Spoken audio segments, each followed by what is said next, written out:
I'm excited to be headed to San Diego on November 4th and 5th this year for the ERE Recruiting Innovation Summit. This event always brings together the best in talent acquisition, recruiting leaders, HR executives, HR tech, people that are really shaping where this industry is going. It's more than just a pitch fest. I mean, this is where actual learning comes in. They've been around for 30 years. It's a great event at San Diego in November. And you're going to have some excellent speakers, demonstrations. We have pin.com there. Joel Loudry will be there. You'll have the team from ERE there, Jim Stroud. These are people that have been shaping the industry this decade and really where it's going in terms of AI and the blend with AI and recruiters and all that good stuff. I went in April this year and it was a transformative experience. We had a great time with Digital Recruiter booth and speaking and just people learning about automation and content and AI tools. It was just really cool event. So I'll be an official content partner representing Digital Recruiter. So we're going to be capturing videos, doing man on the street, interviewing the speakers, the sponsors, really getting a pulse on the action. So if you're in talent acquisition, if you're agency recruiter, this is the place to be on November 4th and 5th. Go meet your peers in person, learn from them. There's virtual tickets, there's in-person events. It's an awesome time. And so please enjoy our ERE podcast series so it gets you a glimpse of all the people that are going to be at ERE, and we'd love to see you there. All right, welcome back to another episode of the Digital Recruiter Podcast, our special ERE Recruiting Innovation Summit series. I am joined by a very special guest today, Jeff Taylor, who's the founder of Boom Band, which is a playground for connecting peers, mentors, and hiring teams who actually want you. He's the founder of Monster.com. Yes, that Monster.com, not the energy drink, the job board. I had to correct my Gen Z nephew on that. And a DJ and just a man of many talents. So I'm excited to talk to him. He's doing a fireside chat on day one at 4:45 p.m. PST for Monster.com to AI Mayhem. Jeff, how are you, man? I'm doing great, Clark. How you doing? I'm doing great. Hey, and we're both UMass guys. Dude, I love that. Both UMass guys. I started my dorm career in Southwest, not in the town. Where were you? So I did Crampton year one. I did JQA. It's John Quincy Adams for those that don't know UMass using the founders names. And I think I was on floor 10 for 11. I mean, for those that don't know, I mean, there's like 22 floor towers. So I think it's like one of the most densely populated like quarter miles or something in the world. Is Southwest, and I lived in Pierpont, which was one of the low rises. Yeah, it was sort of a party dorm, and that kicked off my UMass. I went to UMass for 5.5 years. I did not graduate in that stint at UMass. I went back when I was 39 years old and graduated. So, a storied UMass career, no question. You got it. It kind of sounds like me. I got into the what's a DP Dough, right? The calzones were like 50 yards away, and it's just a good time. Right, it could be a good time, but a great place to learn. And you got the degree at some point, and more importantly, you got the career built, and you've done a lot. So, I mean, lot to cover. My UMass experience was I was in a fraternity. I ran the fraternity. I ran the tour guide service. I was the business manager of the school paper. I DJ'd at the local nightclub. I was very involved in a city that was UMass. Yeah. I just didn't go to class. And it wasn't the way I learned. I'm ADHD. I'm like an inch wide and miles deep type learner, and classroom really was never kind of my thing. And so where I was kind of the outlier as a kid, all of a sudden as an entrepreneur, I'm at the center, and that's very cool. I love it. So I resonate with that because sitting in the class and all that was not ideal for me. And so I made the choice, a similar choice, it sounds like, to also not do that at the time. And now we both kind of get into, the recruiting, right? There's some media, some marketing, stuff like that. Like when did you know, I guess kind of like what's the journey to Monster.com, right? Like what was that journey like for you kind of getting into doing your own thing and kind of just, I would say playing by your own rules, but that's kind of what entrepreneurship can be a little bit. What was a little bit of the journey there? Is sort of known, but I was a DJ and I tried out for a big nightclub in Boston. And from my UMass experience, we had a great kind of party scene at UMass. I was able to get a job at a big Boston club. It started out with its Cape Cod version in Falmouth. It was called Brothers 4. And then I moved to the Palace in Saugus. And then I moved to the Metro, which became Avalon, which is now the House of Blues. So I was in the biggest nightclub in Boston. And while I was DJing, I met a woman who was a recruiter. And as I just got to know her, and she said, I think you would really like recruiting. And I was kind of saying, this is not what I'm going to do as my career. And so we got talking about it. So I went and interviewed at a couple different search firms. I ended up going to work for a company that was called Search, and I became a technical recruiter. And I probably wouldn't be here if I hadn't followed that crazy route, which started at UMass, not going to class, but learning something, as I describe, an inch wide and miles deep, which was music. And so from being a recruiter, I realized I liked the ads. I went to work for an ad agency that was actually founded by one of my alumni fraternity brothers. His name is Jim Goldman. The company was called JWG Associates. So again, a second connection from UMass, from being engaged. And then I ended up starting my own recruitment agency, which was called Addion, and it was a human resource communications firm. And then inside that firm, I started Monster.com. Wow. And so all the connections actually came really from UMass, and I've tried to give a lot back to UMass and have made those connections as a more senior, mature person, including going back to school and getting my degree when I was 40 years old. And I had a chance to be a Bateman Scholar, so I went on campus and spoke. I took classes. I wrote the equivalent of like a PhD in human resource communications and technology. And I was the graduation speaker at my class. It's a crazy story. Kelsey Grammer was the main speaker. And so I had to get elected as the student speaker. And so I got elected. On the way into the graduation, everyone was going, Kelsey, Kelsey. On the way out of graduation, everybody was going, Taylor, Taylor.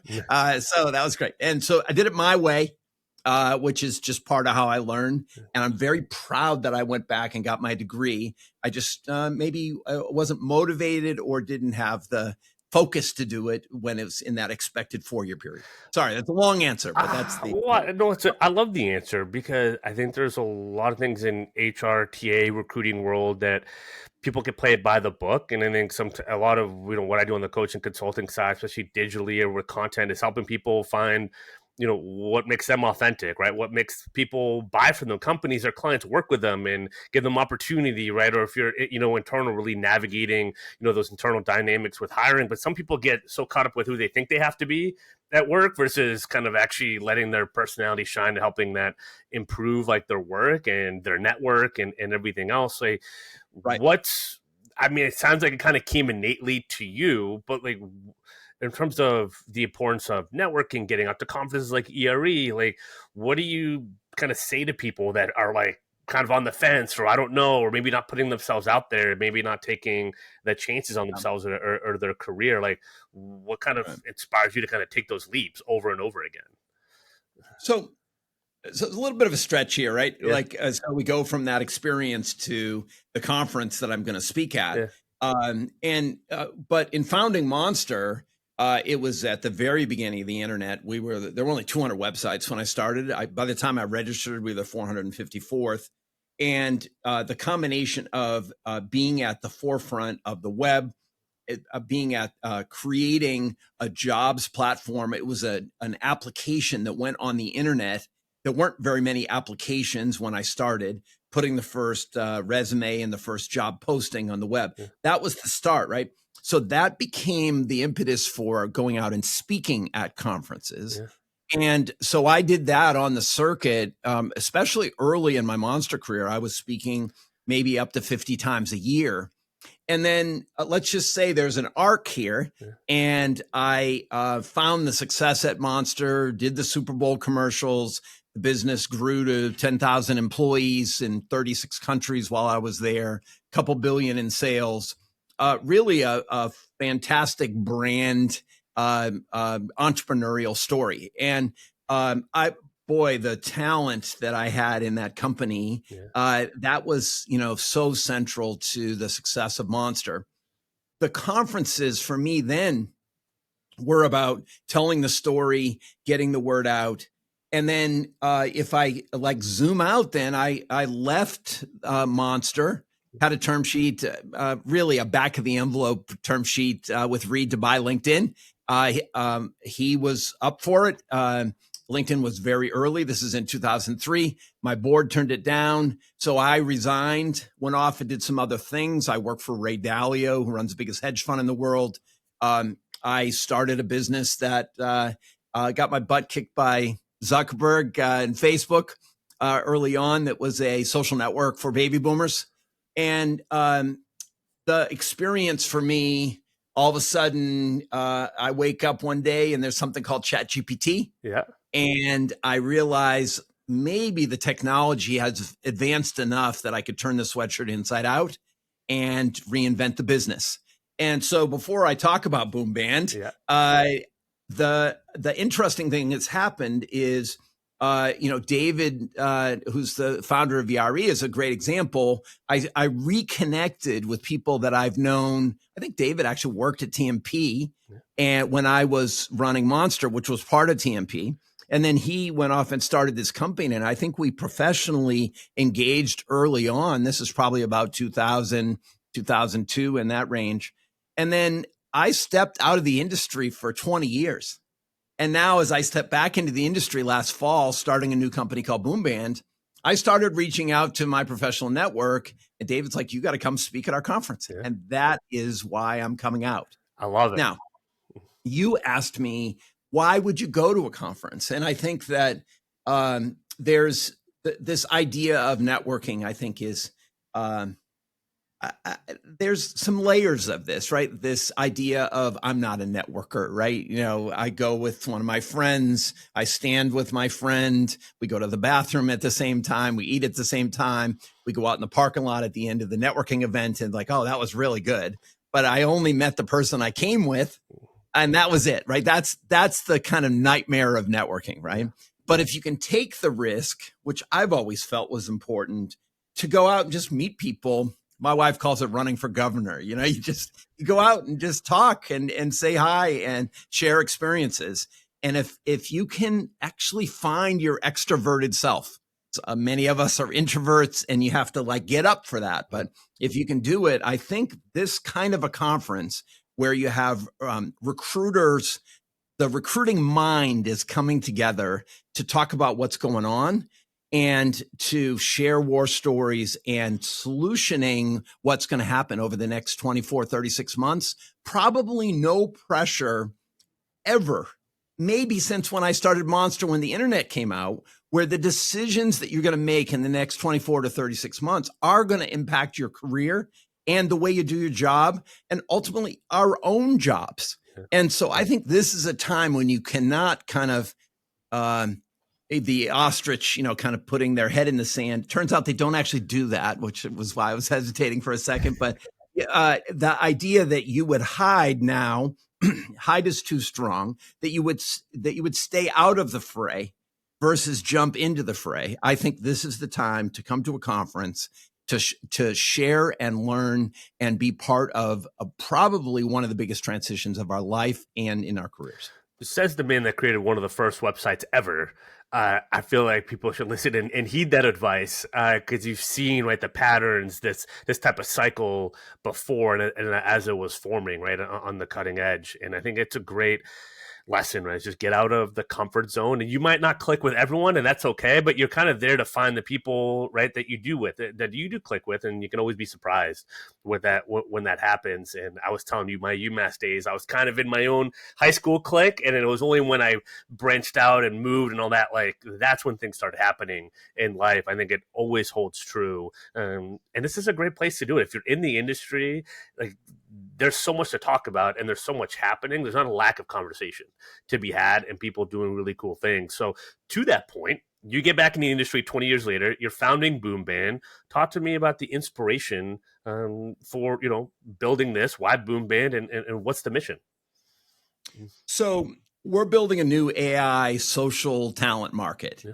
And I guess if I were to anchor it, I really believe in life's work, not just your commercial work. And I feel like the resume has failed us. It's a pile of keywords and performance statements, almost unrecognizable for who we are as a person today. Yeah. So I've got this idea of building out a much more fulsome profile that brings your whole self, your passions, your interests, your side hustles, your gigs, your goals and dreams, and packages all that in what we call the Boom Band dossier. On the other side, the job posting is a disaster right now. You put a posting out in the marketplace, 1,000 people are applying in the first couple of days. Obviously, it depends on the role, but it's a lot of noise and not much signal. And so the idea for us is, could you post a job signal in an arena where we actually brought the best talent in the country together and get that signal to match with that top talent instead of just random talent that would actually see your posting out there? And so that's what we're doing. We're mapping 175 million workers in the United States, putting them effectively in an arena, which with a much better resume, we call it the dossier, Yeah. and then get companies, instead of having job postings randomly out there, to take the time to put together a signal of what they really want. And then I built an arena where you can put whatever you put in the center of the arena is the attractor. So if you put a person in the center, it attracts the jobs that are a great fit for them. If you put a job in the center, that job signal, it will attract the very best people. That concept is Boom Band. And Boom Band comes from the Dr. Seuss book, Oh, the Places You'll Go. At the end of that book, it says, don't go to the waiting place, go where the boom bands are playing. And I was always like, yes, that is the spot where I want to be. And I've lived my life this way. And I think lots of people have different dynamics in their life that just are not captured in their commercial experience. You know, you're a customer service rep, but you're also a caregiver and you love kayaking. And you go with 12 people on the weekends and you've kayaked all the lower tributaries in southern New Hampshire or whatever. And you have passion and you have grit and you have stories to tell and you motivate others and you develop others with your barrel roll skills. And you want to tell that story. There's no place to tell that story. And there's attributes that come from that work that are just like the attributes that come from being a customer service rep. And I want to pull that full picture together and match people on their life's work, not just their work experience. That's fantastic. I mean, I think just think about recruiting in general. When I started at Aerotech, our director of our branch always said, anytime you have a good server, bartender, customer service, whoever, bring them in for an interview. Because like those are going to be the types of people that make a great recruiter.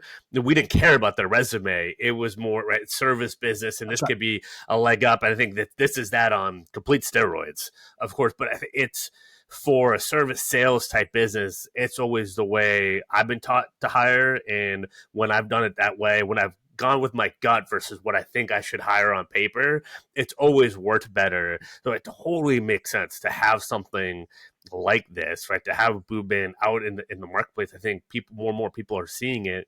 I guess my question is, like, hiring, it can be kind of rigid, right? Or people maybe sometimes want to play it safe. Like, how are you talking to, I would say, even people on the hiring side of like, here's kind of how to leverage and get the most out of Boom Band? Yeah. So I was kind of calling it a trust fall a little bit. It's been the same. I put the first activity on the World Wide Web. I put job postings and resumes together, created a resume database that never existed before. And so I had this idea of a piazza, like a gathering place where, it's your typical Italian piazza is a meeting place where your vendors come with their wares, with their food, whatever they're selling, and the people come, and it's a meeting place. And so that was the goal when I started Monster. And something happened over the last 25 years where the power has sort of moved back into the stack, the HR stack at the company. And so it's all about applying, getting your resume into that experience. And it turns out that experience is maybe in the last 20 years, I don't know that we've really improved this buyer-seller experience. And so the trust fall is the idea, maybe we could just do it differently. Yeah. And one of the things that people say is, okay, well, if you hire somebody that is a kayaker, well, that has bias. And so let's say you, what's a good example? You like the New England Patriots, and you're a hiring manager, right? And one of your applicants loves the Patriots and talks about it, wears a Patriots hat or whatever to an interview. Might not happen, but the idea is you find each other.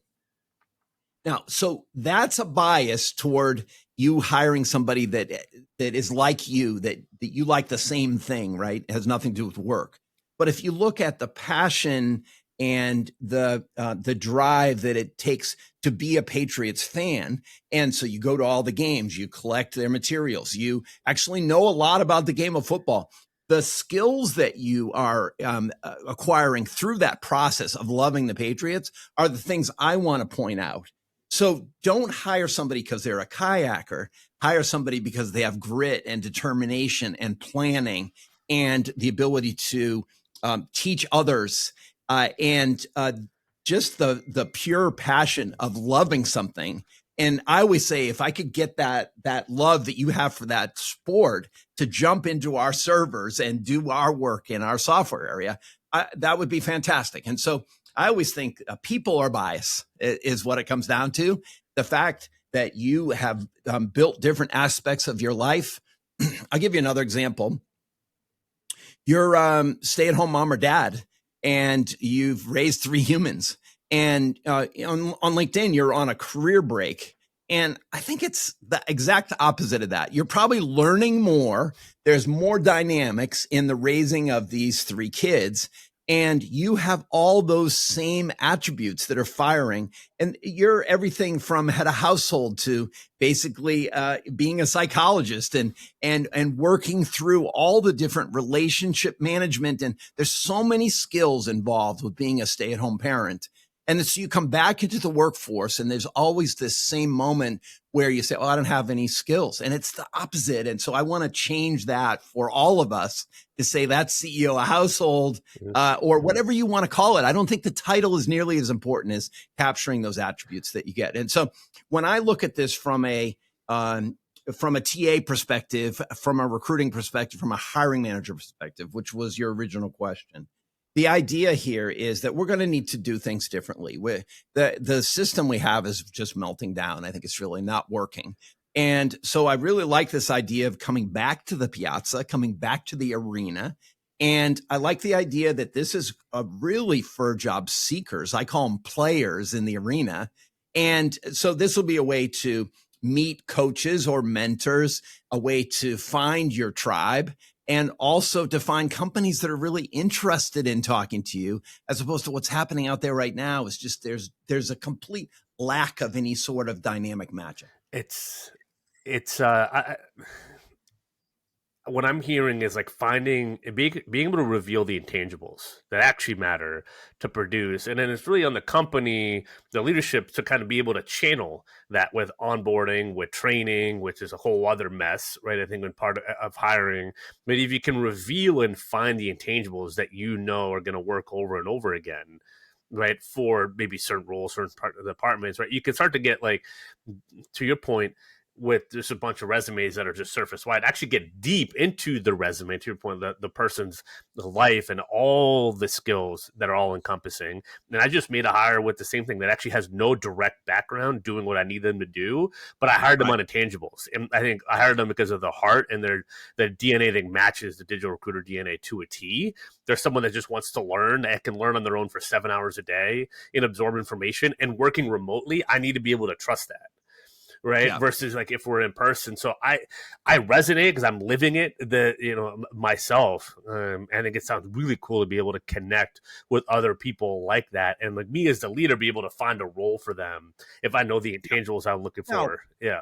Now, Clark, the one of the things that's interesting here is that you still want to have the skills for the role. I'm not diminishing the commercial experience that you have. Yeah. I think it's incredibly important. And if we can build that out and talk about some of your skill areas, and to be able to maybe do a video about a Python or about your SEO or AEO that you're working on, right? the idea here is that it's just not limited to your corporate Yep. experience, right? Because you're gaining experience. Sometimes talk about the 9 to 5 and the 5 to 9, Yeah. and LinkedIn doesn't really cover the 5 to 9 at all, or the weekends. And there's an awful lot of life that happens in that time, and there's really no place to put it on a LinkedIn profile. Yeah. And so I'm excited about what Boom Band is going to bring to the table. We're starting to take people through the journey of building their dossiers right now. Actually, kind of this week we're starting, and then we'll quiet launch sometime between now and the end of the year without kind of banging the pot. And then January, February will come out. We're going to start in New England. It's like my own kind of pinch in to focus and get some traction and get some lift. And then we'll launch across the whole country. And then we'll launch in Europe and in India and some of the other countries. So that's our goal. So you can go to boomband.com and sign up for our Backstage Pass right now. And you'll get a first look at building your dossier. And we have about 12 or 1,300 people that have signed up for that Backstage Pass. And that's the beginning. And then we'll get those people to reach out to their friends, and we'll start the viral process. Super exciting. I'm excited to track and follow and see how this builds. And I just, the creativity, the innovation behind it obviously sounds like the execution is catching up rapidly as well, which is super exciting. And I think it's time for something like this. So I'm excited to see how it develops. In terms of really like your fireside chat, it's going monster.com to AI Mayhem. We've talked about the monster.com piece a little bit about the AI Mayhem. What do you kind of like mean by that? What are you kind of, referring to? A lot of people have their take on it, I'm sure, right? But I think people knowing what you do with Monster on the internet side, on the internet era, and when that came up, and now in the AI, like, what do you mean by that, right? In terms of what your perspective? I guess, the first thing is that Joel and I are going to be on stage together. That's and great. Yeah. So, Chad and Cheese podcast, I listen. It's a beautiful, slightly off color, very intense view of what's going on in our industry right now. Yeah. And so they're exploring a lot of what's happening with AI. And I think maybe I could go all the way to the capstone and say, Sam Altman, OpenAI has just come out and said sometime next year that they're going to introduce a jobs product, and I'm not sure it's a jobs product, but a way to share jobs on OpenAI or on ChatGPT. And then they're also talking about having some certification program around AI. And so I think that we have to be very aware of what's happening right now, because if you think about how AI is changing, you look at the rapid adoption of ChatGPT, and really there's an interesting kind of tension right now, just like there was when I started in the internet world, where you had Netscape as it was called Mozilla initially, and then Netscape as the browser. And you had Lycos, and you had Alta Vista, and you had Yahoo, and then Google came into play a little bit later. There was this kind of like tension that's just sort of like Grok and Anthropic, or Claude with Anthropic and with ChatGPT, and you have Gemini, and you have these major players that are putting billions of dollars into this challenge, right? And I just saw that Anthropic is making inroads into the corporations, and ChatGPT, I think OpenAI is really making inroads with consumers. And I think you're going to see this sort of like chaotic thing happening, which was very similar to what we experienced 30 years ago. And the rapid rise, and some are talking about the AI bubble. And I think we're still early. I mean, obviously, if you could predict the future, you could just be the future, right? So there's a clash, a tension that's happening right now. And the reason why I was saying come out to the conference is because you have to be part of this. You can't sit on the sidelines right now. Actually, you can do anything you want, but I would suggest that you put yourself in the position, in the chair of learning, because let's talk about this. You're not AI is not going to take your job, but someone that knows AI is going to take your job. I kind of felt like that was like the early statement that everyone's like, yeah, I get it, right? And then the Secretary of Education came out and said, A1 is going to change everything. And everyone was like, no, it's not A1, it's AI. And there was this moment where like across the whole country, everyone was so smart about AI. But the reality is none of us know shit about AI. Yeah. Like it's just changing that quickly, right? And so what I was saying is you've got to learn it. And for those that aren't jumping in, I would start out by don't just use ChatGPT, use ChatGPT and Claude or use ChatGPT and Grok and start to feel the differences between the answers and your ability to prompt is really just being able to describe what you're looking to do in this open window and to start to think about how you can use an assistant to help you in almost every aspect of your job. That's really the area where we are right now. And so then McKinsey just came out and said that by 2030 that we're going to be 30% more productive. And my observation here was everyone's like, oh, phew, we're all going to keep our jobs and we're just going to be 30% more productive.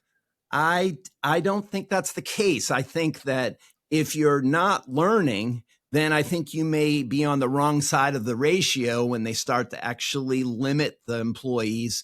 Right now in 2025, I feel like we have a little bit of a reprieve because everyone is planning. Yeah. But I think 2026, 2027 are going to be where they start to deploy. Every company is going to deploy their AI strategies. And I think at that point, you want to be in the understanding side of that process. That's not complicated, right? But if you're like, AI, whatever, I'm sick of hearing about that, right? Well, at some point, you might lose your job because you're not able to start to work with building agents to help you in your job or start to deploy agents that other people have created so that you can be more efficient. And that efficiency process is another word for laying off people that are not part of that efficiency engine, right?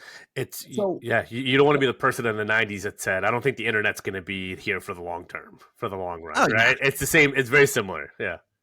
Yeah, and I remember, people saying, "I'm worried about compliance. I'm worried about porn, people getting access to it right in their offices." And there were lots of naysayers early on, and there was a lot of trepidation, and that's natural, right? There's that curve of like the innovators and then the early adopters, and those are the people that got the first Apple Watch, or those are the people that take on, kind of using AI as trying to apply it in their job 2 years ago, right? And then you have that kind of massive middle. And that's where we're, I think, starting to get into right now. And that's why I think we're not at that point in the bubble yet because we have so many people joining in and experiencing this. And then at some point you get to like the laggards. And I think there's been experiences in our life where it's okay to be a laggard. You pick up the technology a few years after it's out there. I don't think this is one of those cases. I think that the laggards are quite likely to lose their jobs as companies are reinventing, using less people and starting to have some sort of a relationship between what's happening with these learning machines and what's happening with human employees. Yeah. And so there's much more technical ways to talk about what's happening, but my main message is, and I think it's so simple, is that at our fireside chat, we'll talk about this kind of chasm that we're crossing and what does that mean for the people in the audience. And I think that we can actually have some fun with some of the ways that we can play and laugh and learn together. I love it. I mean, it's going to be dynamite. I will definitely be there. I mean, just your background, your experience, the knowledge, but just more the energy. I think the excitement definitely resonates. And it's kind of the choose your own adventure, right? At the end of the day, and you can choose to be part of this. It's very simple to make that choice. And an event like this is a great place to catch up to speed. If you feel behind, right, you can catch up to speed and meet people and kind of learn things and learn from you and learn about different technologies and everything else. It's a great way to catch up, whether you go in person or virtual, right? Just start somewhere. And so I'm excited. I'm excited to meet in person and to watch and to sit in on the chat, and just appreciate you being here and recording and sharing kind of your your experience and a little bit your story. Super interesting. So I really appreciate it. Any last words of wisdom? I would say the conference is in a format where there's lots of different ways to learn, and people learn at all different speeds. And the beauty of a conference is some people are there to teach and share, and some people are there to learn and ask questions. And that's I think our community. Our resource recruiting TA community has always been like this. We're a nice, good teacher, good learning community, and willing to take the risk together. And I'm going to have a chance on the AI stage, I think, to actually share a little bit of the Boom Bam product the next morning. And so I'll get that kind of like boxing match Yeah. with Joel. And here we go. Yeah. And we'll have that fun together. And then I'll get a chance to share the next day. And I can't wait to talk to people. I'm kind of back in the industry, and Boom Band's going to change the way we do this. And I want to show people and teach. I love it. So, I can't wait to learn more. And yeah, thanks for being here, Jeff. We'll see you in San Diego, or I'll see you in San Diego. And hopefully, if you're listening, we'll see you there as well.